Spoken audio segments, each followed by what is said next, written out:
This is Joseph Sidman, Employee Benefits Manager with Hirschenberg of Stone-Walsh Insurance Services.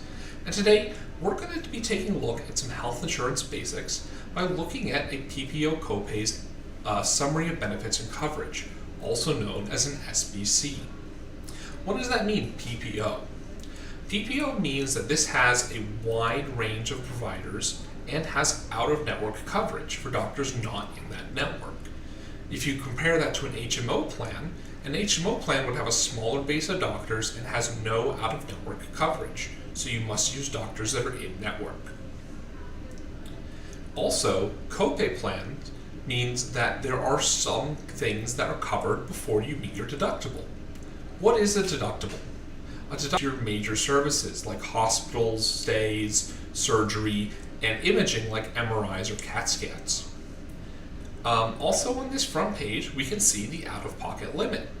Different plans will have different numbers, but we can see that this plan, the out-of-pocket limit is $81.50. That means that if you only see network providers, the most you will ever pay for services during a calendar year is $8,150, no matter how many services you used.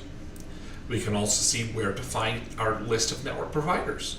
This is important as we will see that it can result in a massive difference in cost to you. We can also see that we do not need to receive a referral to our specialist. This is another difference between a PPO and an HMO plan. On an HMO plan, you must pick your primary care provider and you must see them before you can go see a specialist.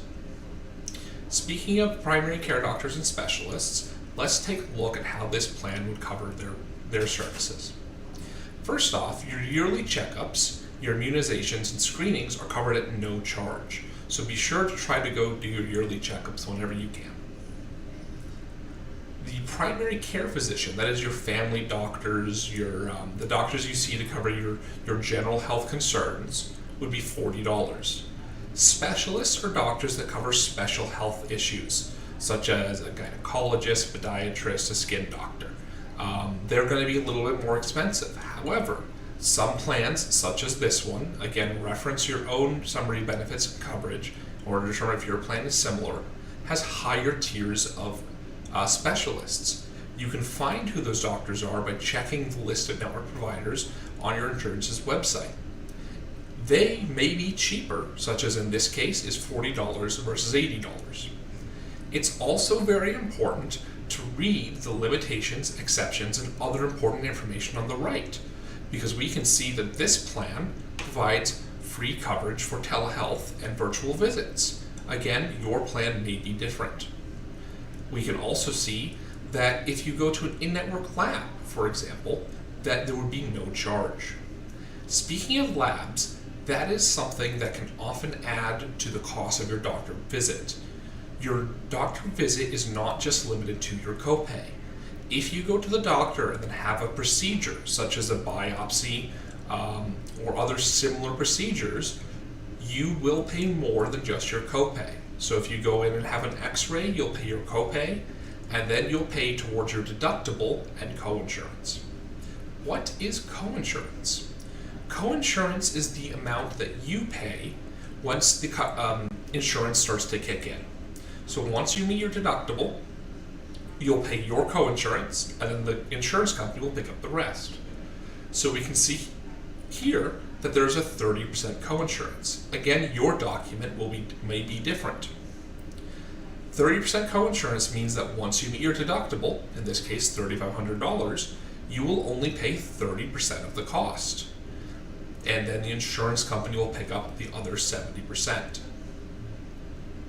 Let's take a look through the rest of the document to see what else we can find. We can see medications. Medications in this plan, and your plan may be different, are split across 4 tiers.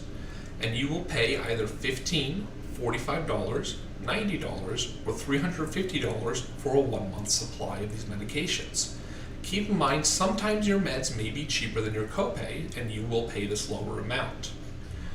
Generally, your tier 1s will be your lowest cost options, like very cheap generics, and they go up in tier as your medications get more expensive. You can also, in order to save money, enroll in 90-day mail order supplies, which, as you can see, you pay for 3 months for less than 3 months of copays. This can save you some significant amount of money every year. We can also see that most services outside of your general doctor's visits and medication are under deductible and coinsurance. That means that you must meet your deductible before you receive coverage. However, we can see that urgent care has a $50 copay. That means that urgent care will cost you $50 to go to. We can see mental health is covered like any other doctor. Primary care visits like psychiatrists and therapists will be covered at your normal copay rate.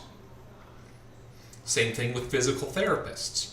However, please note that many things like physical therapy and cardiac therapy, speech therapy are limited. So we can see on this plan that you can combine 60 visits per calendar year. In addition, at the end of the document, it lists various medical examples and how much those would cost. As always, you can always reach out to one of your HSI agents and we can help you figure out what type of plan would best meet your needs. Now, let's take a look at a HSA plan, which is different than this plan in a few key areas which we will cover. Here is a PPO HSA plan. What is an HSA plan? Those are high deductible plans that qualify for you to open an HSA account. Those plans only provide coverage after you meet a deductible. So we can see here that this plan has a $4,000 deductible. That means that you receive no benefit from the insurance outside of paying the negotiated rate when you go to the provider until you meet that $4,000 number. We can see that preventative care is, however, covered before you meet your deductible. So please still go get your yearly checkups and your flu shots. What is the out-of-pocket limit for this plan? We can see $5,000. So that means once you meet your $4,000 deductible, you only have an additional $1,000 for the rest of the year before you reach your cap. And then that is the maximum you will pay as long as you use in-network services. Again, your specific plan may be different. Now, what happens when you actually go to a doctor with an HSA plan? Well, as we can see with this plan, this has a coinsurance instead of a copay when we looked at the copay document. That means that when you go to the doctor, you will pay your negotiated rate or contracted rate with your doctor. You will not pay a copay. But once you reach your deductible, we can see there's a 0% coinsurance. That means that you will be responsible for zero cost once you meet your deductible under this plan. Again, your plan will be different, but as we can see, once you reach your deductible, most services under this plan are covered. The one thing that we can see that isn't covered is medication. Notice compared to the copay plan that these medications do not say deductible does not apply. That means that these medication copays only apply once you meet your deductible. And again, at the end of the document, it will list common medical scenarios and how much it would cost under this plan. But please, if you're trying to figure out what sort of plan would be best for you, reach out to your HSI agent and we would be happy to help you. Once again, my name is Joseph Sibben. Thank you very much for watching. Hope you have a wonderful day.